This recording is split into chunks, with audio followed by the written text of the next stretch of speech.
beternak, puyuhnya bertelur, mau dikemanakan telurnya? Pemasarannya. Pemasaran, penjualan, dan ini menjadi kekhawatiran bagi kawan-kawan. Karena apa? Aku kalau sudah punya barang, ini mau aku jual di mana barang nih? Gitu nah. Nggak mungkin aku tumpuk. Gitu. Nah, jadi Bang, coba ceritain ke kami Bang, kasih tahu, ajari kami awal pemasaran telur konsumsi Abang. Kalau di Assalamualaikum warahmatullahi wabarakatuh. Waalaikumsalam warahmatullahi wabarakatuh. Balik lagi nih dengan kami, sahabat Puyuh Jambi dan juga Edi Puyuh Jambi, yang nggak pernah bosan-bosan nih Bang, selalu berbagi untuk kawan-kawan, untuk teman-teman dimanapun. Untuk teman-teman, jika ada pertanyaan, ada penasaran nih kok, ada sesuatu yang mengganjal dan belum jelas, silakan teman-teman bertanya di kolom komentar. Kita akan menjawab berdasarkan pengalaman yang ada. Bang Edi pun akan menjawab berdasarkan pengalaman yang ada. Mungkin setiap orang punya caranya masing-masing, dan kami akan menceritakan berdasarkan cara kami, pengalaman kita. Nah Bang, tadi kita sudah banyak sekali membahas judul-judul yang sudah saya sodorkan ke Bang Edi. Bang, ada lagi beberapa yang membuat kami ini penasaran nih Pak. Apa tuh? Gitu. Kita untuk telur konsumsi, ya, itu pasti untuk peternak baru ini menjadi sesuatu kekhawatiran. Menghasilkan telur, kita beternak, puyuhnya bertelur, mau dikemanakan telurnya? Pemasarannya. Pemasaran, penjualan, dan ini menjadi kekhawatiran bagi kawan-kawan. Karena apa? Aku kalau sudah punya barang, ini mau aku jual di mana barang nih? Gitu nah. Nggak mungkin aku tumpuk. Gitu. Nah, jadi Bang, coba ceritain ke kami Bang, kasih tahu, ajari kami awal pemasaran telur konsumsi Abang. Kalau di awal gini ya, kemarin ada juga di video saya tuh, siapa ya yang kandangnya di dekat Jambi Paradis, Alfian. Saya tanya, awal mula kamu ternak puyuh itu masarkan telur itu takut nggak? Laku nggak nanti telurnya sebelum kamu ternak puyuh? Kalau saya sih yakin aja Pak, dia bilang. Yakinnya di mana? Sedangkan kotoran puyuh aja laku kok, apalagi telur puyuh. Dia bilang kayak gitu kan. Sedangkan kotorannya aja laku kok, apalagi kok telurnya. Kan lebih dari itu bagusnya kata dia. Iya juga ya. Nah dia bilang gini, kalau yang namanya usaha tuh Pak Edi, ya namanya kita usaha itu kan dua kemungkinan. Ada yang beli, ada yang jual. Kan gitu. Ada yang nyari, ada yang punya barang, ada yang nyuplai. Kan gitu. Nah, kalau awal saya dulu ternak itu memang terpikir seperti itu. Nanti kalau aku ternak puyuh mau jual telurnya kemana ini? Kalau nitip ke pasar gimana? Namanya di awal. Namanya di awal pasti kita kan membabi buta. Bingung nggak karu-karuan ini kemana arah nih? Karena kan waktu itu kan baru. Namanya baru, kita mencoba ini kan takut salah. Belajar dari kegagalan dan belajar dari kesalahan gitu. Awal mula itu saya ternak itu sampai numpuk telur. Bingung saya. Kebetulan di rumah pasar itu saya bilang sama orang rumah, ibu anu tuh jualan telur puyuh, jual kata dia. Coba ke situ tanyakan, mau enggak? Mau. Saya pasarkan ke situ, saya taruh di situ. Kemudian digantung nota saya. Wah, kalau belum dibayar ya? Belum dibayar, nunggu laku dulu baru dibayar. Wah, kalau kayak gini kita harus punya modal untuk nutupi pakan dulu. Lah puyuh nggak bisa di stop. Akhirnya biarkan itu dulu sembari saya mencari lagi.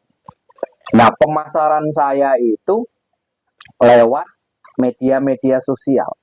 Tapi yang di wilayah Jambi, yang di wilayah Jambi. Kemudian saya sambil jalan ke pasar, ada tukang jual telur di situ. Saya tanyakan kan, Bu, mau nggak jual ini telur saya dari kandang? Nggak apa-apa Pak, ke sini Pak. Tapi cash ya Bu, iya nggak apa-apa. Akhirnya ke situ. Nah, lambat laun waktu itu masih awal-awal, saya masih belum belajar membuat indukan loh itu. Masih punya telur konsumsi loh itu. Itu masih dalam tahap-tahap kebingungan mau ternak puyuh telur konsumsi apa mau membuat telur fertil. Itu masih dalam tahap-tahap penyelidikan untuk pembuatan indukan waktu awal-awal mulai itu kan. Nah, jadi saya pasar sana sini, yang lama kita tinggalin. Makanya kalau untuk rekan-rekan itu, kalau namanya langkah awal nggak sempurna, cepat lakukan perubahan. Maksud saya kayak gitu. Di pemasaran misalkan, kayak saya tadi, nitip, nggak dibayar. Bayarnya nanti kalau nunggu laku semuanya. Kalau memang itu kita nyatakan nggak efektif untuk kita lakukan pemindahan itu tadi. Kita pindah ke yang lain dulu, kalau sudah dapat, yang ini tinggalin aja. Iya. Kan kayak Jadi gitu. untuk sementara menjelang yang lain. Iya, menjelang kita cari lompatan gitu nah, maksud saya itu. Kalau untuk pemasaran sendiri ya, kalau untuk sekarang di Jambi itu kan sudah kita mudahkan dengan adanya grup, dengan adanya kelompok, dengan adanya komunitas yang ada di Jambi itu sudah kita mudahkan. Kayak kemarin yang belajar dari sini Pak Iskandar, itu pesen 2.000 sama kandangnya. Begitu pemasaran pertama, Pak Edi ini nanti saya jualnya kemana nih, nomor akhir. Hubungilah, ini nomor akhir ini sudah agak ada jembatannya gitu loh. Kalau untuk rekan-rekan di Jambi kan memang ada komunitasnya di situ. Jadi kita nggak khawatir lagi. Kalau untuk pemasaran telur tetas, ya memang kalau yang namanya dunia pasar itu kan kita kan nggak tahu, nggak bisa kita tebak. Ekonomi di pasar itu perubahannya seperti apa kan nggak bisa kita tebak. Kadang kan harga telur itu kan naik turun, nggak mungkin mau stabil seperti ini terus kan nggak mungkin gitu loh. Jadi kalau untuk pemasaran sendiri di awal memang waktu awal itu saya akui agak sedikit kesulitan, tapi setelah kita berjalan sekian waktu, sekian bulan, sekian hari, itu kita menemukan ritme penjualan di pasaran itu seperti apa, itu sudah kita temukan. Nah, cara menemukannya yaitu tadi, kalau zaman sekarang kan ada mensos. Kita mainkan mensos itu, kemudian mungkin kalau kita mau neteng sendiri atau mau kita jual sendiri, itu malah lebih bagus. Lebih bagus. Kemarin yang dari Palembang, Pak siapa kemarin yang dari Pelaju, Joni Palembangnya mana? Sekayu. Kalau kemarin dari Pelaju nelpon minta telur untuk pembuatan indukan, mungkin hari apa nanti kita kirim yang di Pelaju. Halo rekan-rekan semuanya yang di Pelaju. Ya, salam dari kami di Jambi. Ditunggu saja nanti telurnya Pak ya. Pak siapa kemarin lupa saya di Pelaju itu nelpon memang. Dia ternak seperti saya juga. Pembibitan juga, cuman itu tadi masih campur. Dia masih campur. Makanya dia pengen Pak Edi, kalau bisa saya kayak Pak Edi dah. Baru nanti saya tahu jantan betinanya. Kirimi telur indukan. Ya sudah, besok kita kirim. Nah, dia bercerita, di Pelaju ini, peternak itu tinggal saya, Pak. Loh, kenapa seperti itu? Yang lain tutup. Nggak tahu permasalahannya apa. Bapak kok bisa jalan, Pak? Penjualan telur gimana? Telur saya jual sendiri ke pasar. Saketeng sendiri di pasar. Dengan harga per butir sekitar 400-an, Pak. Ya ketemulah Pak kalau di hari saat ini di zaman sekarang harga pakan segini. Nah itulah makanya keuntungan saya 50% Pak Edi. Saya jual pasar. Tinggal di mana? Di Pelaju Pak, Palembang. Kata dia seperti itu. Nah itulah makanya kalau untuk kita pemasaran, kalau bisa kita jual sendiri, keuntungannya lebih besar. Dari kawan-kawan semuanya seperti itu. Rata-rata seperti itu, dijual sendiri atau menggunakan apa itu ya, pakai plastik mika itu kan? Oh iya. Nah, per 10-nya pack, itu 10 butir. Berapa kan ya, bisa satu pack 6 butir, 10 butir sesuai dengan ukuran packnya. Kalau kita namanya usaha terus kita menggantungkan ke orang lain terus tanpa kita semangat usaha kita, ya repot kita. Kalau memang usaha kita mau maju kan gini ibaratnya.